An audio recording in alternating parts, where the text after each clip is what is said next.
Salut, c'est Alexis. Dans cette vidéo, je vais t'expliquer un petit peu plus en détail l'ouverture et les effets sympas que tu peux faire avec.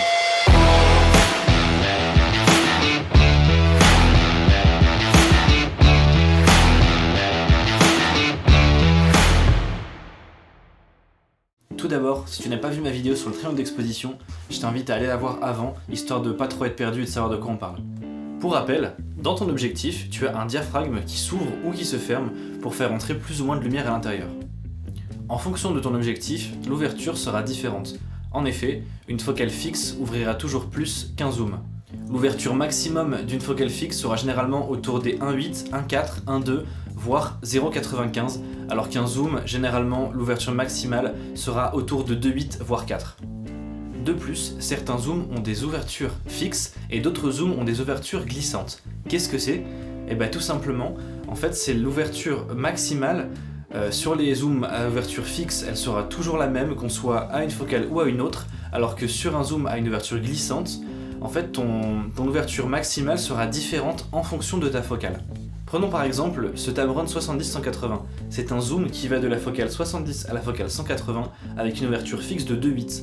Donc sur n'importe quelle plage focale, il sera toujours avec une ouverture maximale de f2,8. Prenons maintenant ce 28-70 de chez Sony.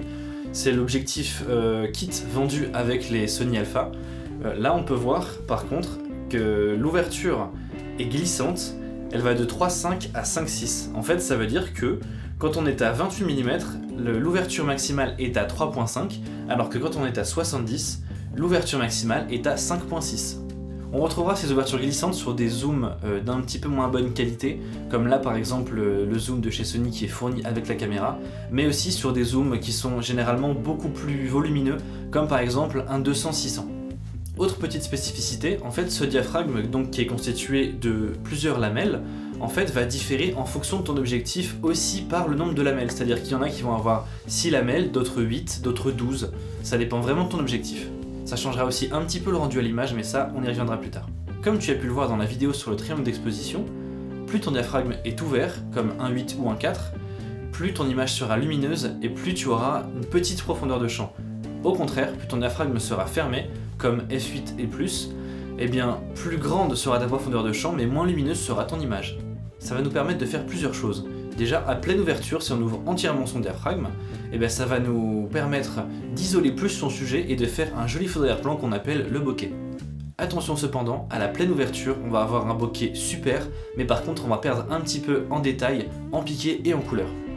On va devoir choisir entre le parti pris d'un super bokeh, mais avec un peu moins de couleur dans l'image et un peu moins de piqué, ou alors au contraire d'un bokeh un petit peu moins intéressant, mais quand même cool, et du coup plus de piqué et plus de lumière dans l'image. Pour un objectif qui ouvre à 1,8 de base, il nous suffit de fermer un petit peu le diaphragme vers les 2,8 et là on retrouve tout de suite le piqué. Et pareil pour un objectif qui ouvre à 2,8, il nous suffit de le fermer dans les environs de 4 et là encore une fois on récupère le piqué.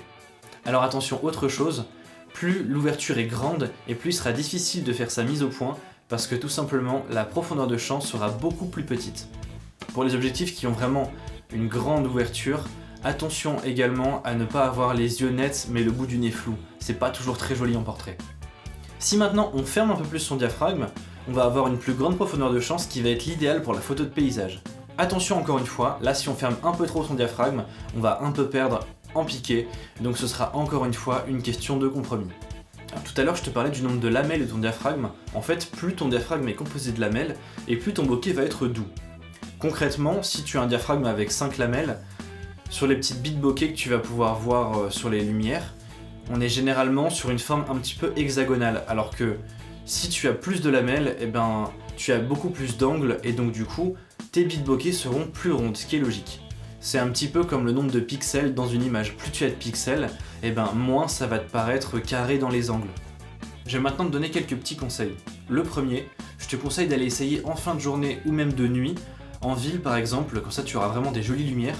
En fait, tu vas mettre l'ouverture la plus grande possible et si tu as un sujet, tu vas faire ta mise au point sur le sujet avec comme arrière-plan les lumières et si tu n'as pas de sujet, eh ben, tu vas volontairement flouter en fait les lumières et tu vas voir, tu auras un bokeh magnifique.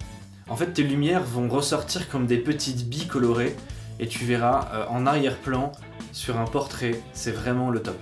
Mon deuxième conseil, ça va être de ne pas toujours chercher à avoir la plus grande ouverture quand tu prends quelqu'un en photo, mais justement des fois de fermer un petit peu plus pour avoir un peu de contexte dans ton image. Prenons par exemple quelqu'un qui vend sa marchandise sur un petit marché, ça peut être cool de fermer autour des 5.6 pour donner un petit peu de contexte, voir la marchandise, voir ce qui se passe autour, ça donnera tout de suite un effet un peu plus documentaire à ton image. Mon troisième conseil va être en photo de paysage, si tu es vraiment sur une météo où tu as beaucoup de lumière et que tu n'as pas envie de fermer au maximum ton diaphragme et que tu ne veux pas non plus trop toucher à ta vitesse d'obturation, et ben tu peux utiliser un filtre ND. Ça peut aussi par la même occasion te permettre de faire des petits effets de filet. Et bien voilà, c'est tout pour cette vidéo sur l'ouverture. J'espère qu'elle t'aura appris des choses. Si c'est le cas, comme d'habitude, n'hésite pas à mettre un petit like et à t'abonner si c'est pas encore fait. Si tu as des questions, je t'invite à les mettre en commentaire et moi je tâcherai comme toujours d'y répondre au plus vite. Et je te dis à plus tard dans une prochaine vidéo. Et n'oublie pas, te former c'est bien, mais sortir shooter c'est tout aussi important. Pour un objectif qui ouvre à 2.8, là on voit. Pour un objectif, plus ton image sera lumineuse, mais plus ta distance